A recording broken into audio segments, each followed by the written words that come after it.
Good afternoon. I'm Gerri Detweiler. And this presentation is the 28 million opportunity you can't afford to miss. And I'm glad you're here because you see the opportunity. It's a big opportunity, and we're a small group, but we're going to capitalize on it and help these small business owners. All right, so I'm Gerri Detweiler. I've been involved in credit education for more than 20 years. More recently, I joined NAV, which is the first and only site that shows small business owners their free business and personal credit scores and helps them build strong business and personal credit so they can get better financing. And joining me today is Stu Richards. Yeah, I'm going to come over here. Hi, thank you for joining us. I'm Stu Richards. I'm the CEO of Braden. We are a B2B agency that helps companies to engage with small businesses. So who are small business owners? Well, there are almost 30 million small business owners in America. About 10 million of them are women-owned businesses. But you see here that about 80% of them are sole proprietors. They don't have an employee. They might be incorporated, but they aren't working with employees. So they're very much running their own shop. Now, the mistake we make is not realizing how diverse they are. So this illustration here shows the businesses that are in the NAV database. We have about 150,000 businesses using NAV right now. This was done at about 130,000. Each of those bubbles represents the different types of businesses using NAV. So you see there's a lot of different business owners. They're very diverse, and they have some things in common, but they also have some very unique characteristics that Stu's going to share with you in just a moment.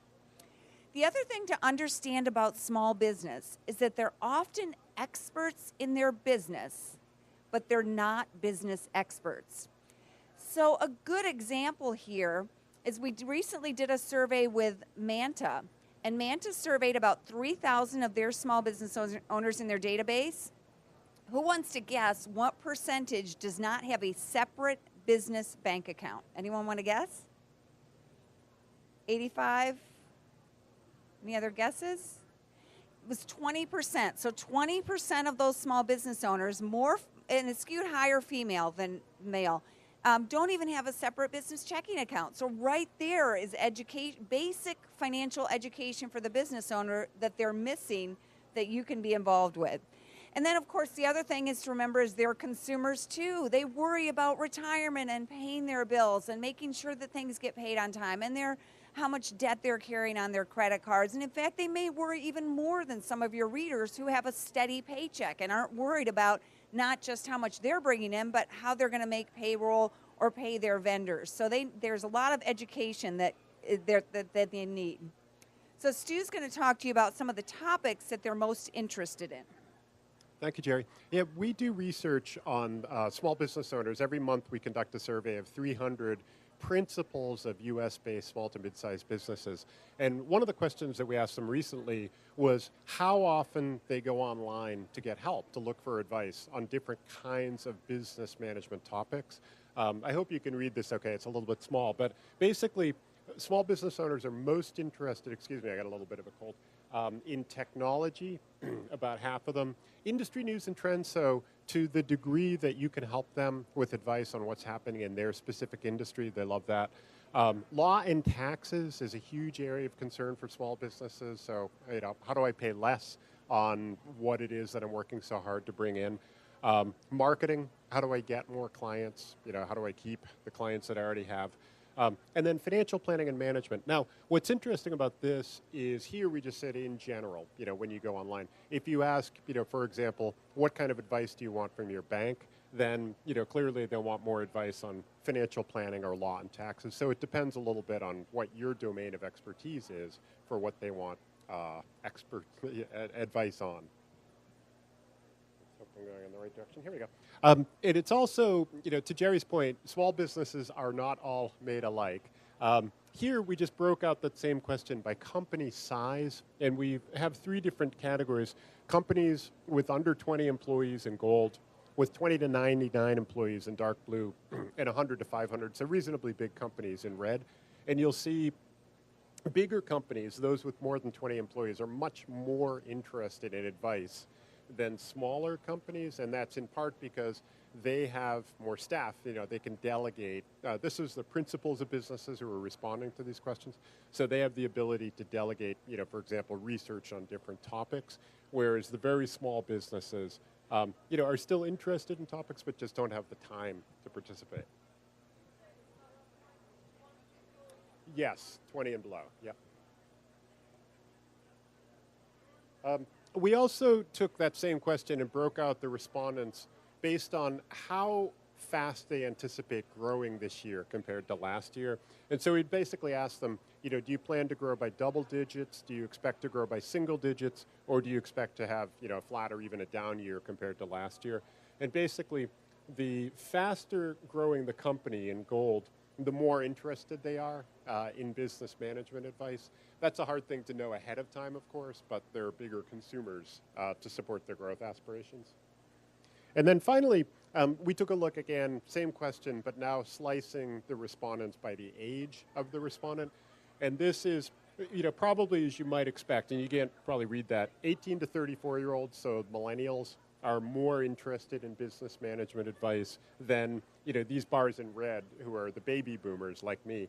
And it may well be, millennials who tend to be more optimistic, have higher growth aspirations than baby boomers, want more advice, and maybe they just, haven't had as much experience, so they don't know as much about managing a business.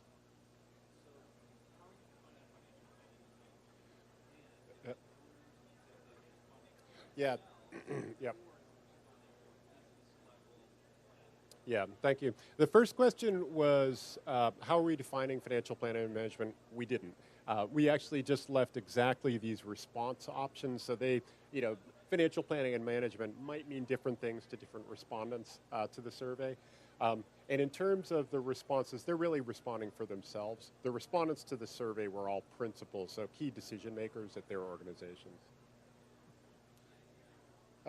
The next question we asked about was how small business owners learn about products and services for their business, like financial planning services. And here we gave them a variety of ways to respond at kind of a category level. The biggest way that small business owners learn about products and services, like retirement plans or checking accounts or whatever, is direct from the vendor. So from Bank of America, American Express, whomever. Business news media, review sites, and blogs. So, if you're bloggers and you're writing about Capital One's new credit card or, the Chase Select Sapphire card for the, credit card geeks, then you have a lot of influence with them collectively. That's a very important source of information for SMBs. And then their peers. And if you're an entrepreneur yourself, running a blog as a business, you probably know well, you really look to your peers for advice on products and services, as well as all other aspects of running your business. And then the external team, which is, of course, their CPA, their attorney, their, whatever constellation of support they have. Here we wanted to ask about basically how do small businesses want to be sold to? So we said, okay, take your small business owner hat off, put a consultant hat on, and tell me, as a marketer, how you would want to be sold to. And so we said, what would you want as a very first touch? If you were to buy a multifunction printer or a credit card or, again, anything for your business. And they responded, the plurality, an email with a link to marketing content, like a blog post, like a white paper, like, some other piece of content. An email with a promotion. So if you're selling me a printer, give me a chance to buy it at a discount. An email allowing me to find content on the site, so not an attachment necessarily. And then a phone call. Small business owners are surprisingly old school. They're still receptive to phone calls. They're still receptive to direct mail. And those tactics can really work to engage them. Excuse me. Here we wanted to get a sense of what kinds of specific content formats work for small business owners when they engage with different marketing content, again, whether it's third-party blogging or content from a marketer like an American Express Open. And what's interesting, they're most interested in case studies, and I think that's really an indication of their interest in learning from their peers about how they've benefited from products and services. So how have companies like mine, if I'm a CPA or a dry cleaner or whatever, benefited from a service. White papers, relatively long form content, articles, good old articles. And then surveys and research reports, which also I think fulfills for small business owners their desire to learn from their peers. So if you can conduct a survey of other small businesses and say, here's what they're doing to better hire or to better manage growth or whatever, they love that. And then webcasts. What's interesting is when you ask about the other kinds of formats, we didn't put social media in here so much, but we see relatively low interest in small businesses in engaging via social media, especially with their vendors. Basically, small business owners want to engage with their customers via social media, but with vendors like America's Press Open via newsletters and resource centers. Here, we wanted to get into, what is it that small business owners plan to buy, either later this year or looking over the next year. We conducted this particular survey back in, I think, May. So here in the gold, we asked them what they plan to buy, in the first half at that point, in the second half of the year in dark blue, at some point in 2017 or later. What we've left out is the folks who said, I'm not going to buy in that category. So what they're most likely to do, ship a package overnight, so good news for UPS or FedEx. Stay in a hotel or on a business trip, take a business trip. So lots of business travel planned for this year. Buy technology, PCs, laptops, get something printed. So good news for Kinko's. And then pay down debt. And that's something that we see again and again. And that's very cyclical, obviously. These are basically reflective of a good economy. Travel and paying down debt means that small business owners in aggregate are feeling pretty flush, compared to how they feel in down years.